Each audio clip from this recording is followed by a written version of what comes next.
Hello friends, मैं Ranjit GS आज तक में आपका स्वागत करता हूं।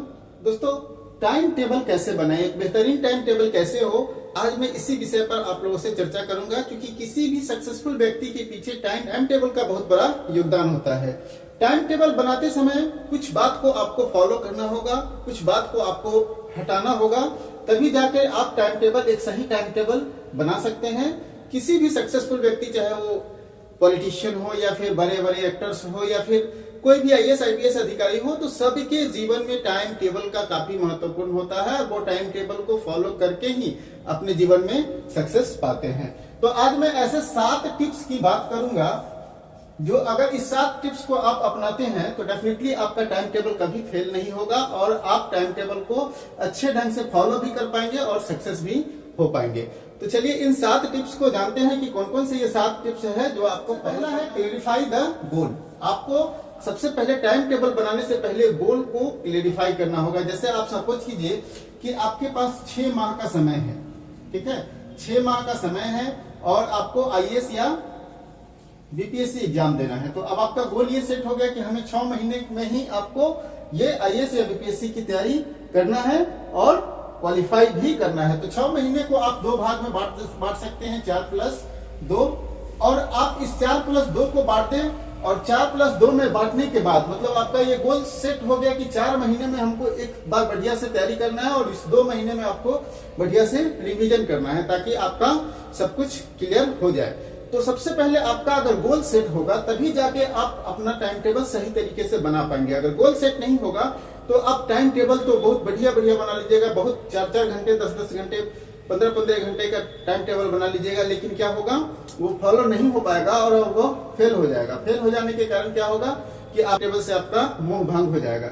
तो टाइम टेबल को बनाने से पहले गोल को क्लियरफाई करना बहुत जरूरी है। अगर गोल आपका, देखिए, गोल अगर आपको 6 महीने का ही समय है तो 6 महीने के गोल आप सेट कर लिए। 6 महीने में भी आप क्या कर सकते हैं कि आपको ये कवर करना है कि 6 महीने में अगर हमको सपोज कीजिए कि पीटी क्वालिफाई करना है तो 6 महीने में पीटी क्वालिफाई करने के लिए अगर हमें 120 से अधिक नंबर लाना है तो अब आपका ये गोल सेट हो गया कि 4 महीने में हम 120% तक लाएंगे और इस जो भी पढ़ेंगे, जो स्टडी करेंगे, उसको रिवीजन करेंगे इस 2 महीने में। तो अब आपका ये गोल सेट हो गया। अब आप गोल तो सेट कर लिए कि आपका गोल क्या है। अब इसको गोल को सेट कर लिए, एनालाइज करना है। एनालाइज करना है आपको लगातार 3 से 4 दिन, 3 से 4 दिन का जो समय है आपको उसको एनालाइज कीजिए। सपोज कीजिए कि आप एक चार्ट बनाइए, ठीक है, एक चार्ट बनाइए, 3 से 4 दिन एक चार्ट बनाइए और उस चार्ट में आप पूरे दिन के घटनाक्रम को लिखिए कि आपने कितने बजे उठा, कितने बजे फ्रेश हुआ, कितने बजे नाश्ता किया, कितना से कितना तक आप आराम किए, कितना से कितना तक आप दूसरे कामों में व्यस्त रहे। तो इस तरह से 3-4 दिन का जब एक टाइम टेबल बना पाएंगे आप, 3-4 दिन का जब आप एक चार्ट बना पाएंगे तब तो जाके आपके पास एक समय निकल कर आएगा कि चलिए भाई, हमें 4 से 6 पढ़ने का समय अगर सामने है, ये हम खाली थे तो चलिए खाली हैं तो यहाँ पढ़ाई करेंगे। अगर सुबह में आप 7 से 9 खाली हैं, चलिए खाली का समय है तो इसमें पढ़ाई करेंगे। फिर अगर रात को फिर 8 से 12 खाली हैं या 8 से 11 खाली हैं तो चलिए आपको इस समय पढ़ाई करेंगे। तो अब आपके पास ये समय निकल कर सामने आ जाएगा। 4 घंटे, 5 घंटे, 10 घंटे, जितने समय आप खाली रहते हैं उस समय पढ़ाई का आप समय निकाल सकते हैं। अब इस जो आपके पास समय निकल कर आया उस समय को भी 2 भाग में बांट सकते हैं आप। एक पीक टाइम को में वैसे सब्जेक्ट को रखेंगे जैसे मॉर्निंग का टाइम काफी पीक टाइम होता है या फिर रात को 8 बजे के बाद का टाइम काफी पीक टाइम होता है। तो वैसे सब्जेक्ट को उस समय रखेंगे जो आपको अच्छे से करना है, जो मतलब जिस पर ज्यादा इफोर्ट लगाने की जरूरत हो, उस सब्जेक्ट को आप पीक टाइम में रखेंगे, ठीक है। करंट अफेयर्स आप सुबह पढ़ सकते हैं।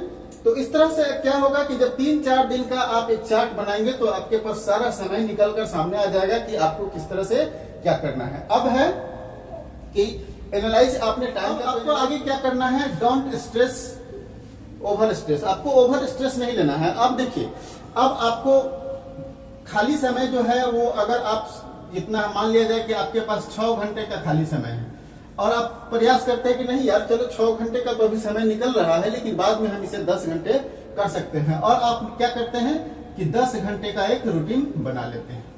तो क्या होगा, ये समय 10 घंटे का रूटीन बना लेते हैं लेकिन आपके हैबिट में तो धीरे धीरे परिवर्तन होगा।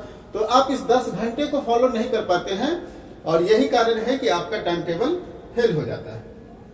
तो आपको स्ट्रेस नहीं लेना है। इस 6 घंटे का जो समय मिल रहा है तो उस 6 घंटे को ही पढ़ना है और उस 6 घंटे को भी पीक टाइम में बांट देंगे। पीक टाइम जो होगा उस समय ज्यादा इफोर्ट वाले सब्जेक्ट को रखेंगे और नॉन पीक टाइम होगा उस समय आप कम इफोर्ट वाले सब्जेक्ट को रखेंगे, तो आपको स्ट्रेस भी कम होगा और बढ़िया से पढ़ाई होगा। उसके बाद क्या करेंगे कि आप 1 घंटे के बाद आप 2 से 3 मिनट या 5 मिनट का आप 5 मिनट का रेस्ट ले सकते हैं, 5 मिनट का ब्रेक ले सकते हैं।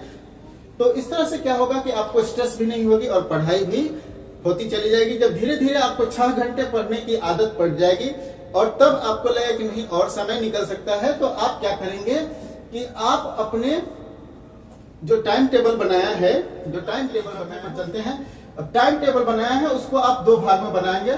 एक मंथली टाइम टेबल बना लेंगे, मंथली के बाद आप वीकली टाइम टेबल बना लेंगे।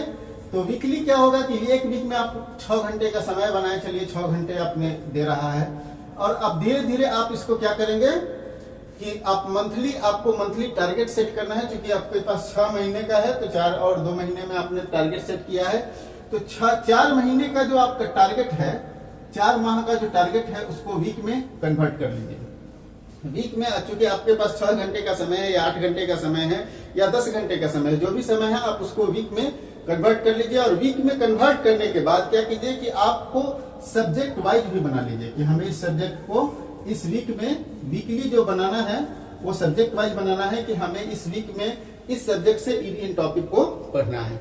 तो क्या होगा, इस तरह से क्या होगा कि किसी तरह आपको ये ना ही स्ट्रेस फील होगा और ना ही आपका टाइम टेबल कभी फेल होगा। दूसरी बात, अगर आप किसी हॉलीडे, अगर जॉब में है आप तो डेफिनेटली हॉलीडे होगा आपके लिए। अगर जॉब में नहीं है तो आपके लिए सब दिन बराबर है। अगर जॉब में है, अगर स्टूडेंट आप नहीं है तो जॉब में है तो आपके लिए हॉलीडे काफी मायने रखता है। हॉलीडे को क्या करेंगे, आप एक स्पेशल रूटीन बना लेंगे, हॉलीडे के लिए स्पेशल टाइम टेबल बना लेंगे कि हमें हॉलीडे में किन किन टॉपिक्स को कवर कर जाना है। तो इससे क्या होगा कि हॉलीडे में आप स्पेशल कर पाएंगे तो डेफिनेटली आपका जो गोल है, जो टारगेट आपने सेट किया है उसको अचीव करना काफी आसान हो जाएगा। अब हम चलते हैं 5वें पॉइंट पर और 5वां पॉइंट है रिव्यू। अब आपने जो टाइम टेबल बनाया उसे 4 दिन, 5 दिन या 1 सप्ताह के बाद रिव्यू करते रहिए और आपने देखिए कि भाई हमने तो 8 घंटे का टाइम टेबल बनाया था लेकिन इसमें से 6 घंटे ही फॉलो हो पा रहे हैं। तो वो 2 घंटे को निकालिए कि ये 2 घंटे कौन सा है जो हम फॉलो नहीं कर पा रहे हैं। ठीक है, क्या उसमें कोई इंप्रूवमेंट हो सकता है, नहीं हो सकता है, तो इस 2 घंटे को हटा दीजिए, आप इस 6 घंटे के अनुसार टाइम टेबल को सेट कीजिए। लेकिन आप अगर 6 घंटे पढ़ रहे हैं, ठीक है, 6 घंटे का टाइम टेबल बनाया, लेकिन आप 1 सप्ताह के बाद आपको ऐसा लगता है कि यार 2 घंटे तो मेरा बर्बाद जा रहे हैं, 2 घंटे हम और निकाल सकते हैं, तो उसके अनुसार क्या होगा, आप 8 घंटे का एक टाइम टेबल सेट कर लीजिए। तो आप ये रिव्यू करेंगे तभी जान पाएंगे कि किस तरह से हमें अपने टारगेट को पाने के लिए, अपने गोल को अचीव करने के लिए किस तरह से टाइम टेबल में बदलाव करना है। क्योंकि बदलाव जो है वो संसार का नियम है। अगर बदलाव नहीं करेंगे तो क्या होगा, आपका समय के अनुसार नहीं बदलेंगे तो डेफिनेट रूप से आप फेल्योर हो जाएंगे। इसलिए आपको समय के अनुसार बदलना पड़ेगा और समय के अनुसार बदलने के लिए आपको समय समय पर रिव्यू करना जरूरी है। आपने जो गोल सेट किया है उसका भी रिव्यू कीजिए और टाइम टेबल, जो गोल को अचीव करने के लिए जो आपने टाइम टेबल सेट किया है उस टाइम टेबल को आप बार बार रिव्यू करते रहेंगे, तभी आप समझ पाएंगे। Be motivate. छठा है कि आपको मोटिवेटेड रहना है हमेशा। अब जैसे ही आपको लगे कि आप डिमोटिवेट हो रहे हैं तो आप अपने गोल को याद कीजिए। ठीक है, आप गोल को लिख कर कहीं चिपका दीजिए और गोल को याद कीजिए कि यार इस 6 महीने के बाद तो हम यहाँ होंगे। तो डेफिनेटली रूप से आप उसे देखते ही आप मोटिवेट होंगे। दूसरी बात, मोटिवेशन के लिए आप यह भी कर सकते हैं कि आपको मोटिवेशन के लिए आप योगा का सहारा ले सकते हैं, दोस्तों से बात कर सकते हैं। ठीक है, आप जैसे आप आईएएस बनना चाहते हैं तो आईएएस के लाइफ स्टाइल के बारे में सोच सकते हैं। सोचेंगे तो आप डेफिनेट रूप से मोटिवेट होंगे।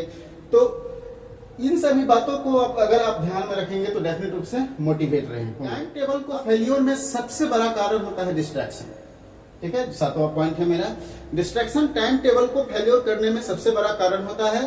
तो डिस्ट्रैक्शन की वस्तुएं आपके टेबल पर नहीं होना चाहिए। डिस्ट्रैक्शन की वस्तुएं जैसे आप फालतू की कोई चीज टेबल पर नहीं रखेंगे। दूसरी बात, पढ़ते वक्त आप मोबाइल को फ्लाइट मोड में डाल दें या फिर आप साइलेंट करके कहीं दूर रख दें। नहीं तो मोबाइल फोन पास रहेगा तो आपको चलो भाई 5 मिनट में, जैसे ही आप 5 मिनट 10 मिनट होगा कहें कि नहीं चलो थोड़ा चेक कर लेते किसी दोस्त का व्हाट्सएप तो नहीं आया है, या फिर किसी दोस्त का कुछ मैसेज तो नहीं आया है। तो इन सभी चीजों से ये डिस्ट्रैक्शन जो है आपको पढ़ाई से दूर करेगा और आपका टारगेट फॉलो नहीं हो पाएगा, आपका टाइम टेबल फॉलो नहीं हो पाएगा और आप क्या होगा, टाइम टेबल फेलियर हो जाएगा। तो इस स्थिति में आपको डिस्ट्रैक्शन की जो भी वस्तुएं हैं आपके टेबल पर, उससे दूर रहें और डिस्ट्रैक्शन को दूर रखने के बाद ही आप टाइम टेबल को सही तरीके से फॉलो कर पाएंगे। तो डेफिनेटली हमें पूरी उम्मीद है कि आप इन सभी पॉइंट्स को समझ गए होंगे और अब आप एक टाइम टेबल अपना सेट करेंगे और टाइम टेबल सेट करने के बाद आप डेफिनेट रूप से टाइम टेबल को फॉलो कर पाएंगे और आप अपने लाइफ में सक्सेस हो पाएंगे। अगर ये वीडियो आपको पसंद आया हो तो लाइक करेंगे और दोस्तों के साथ ज्यादा से ज्यादा शेयर करेंगे। नमस्कार।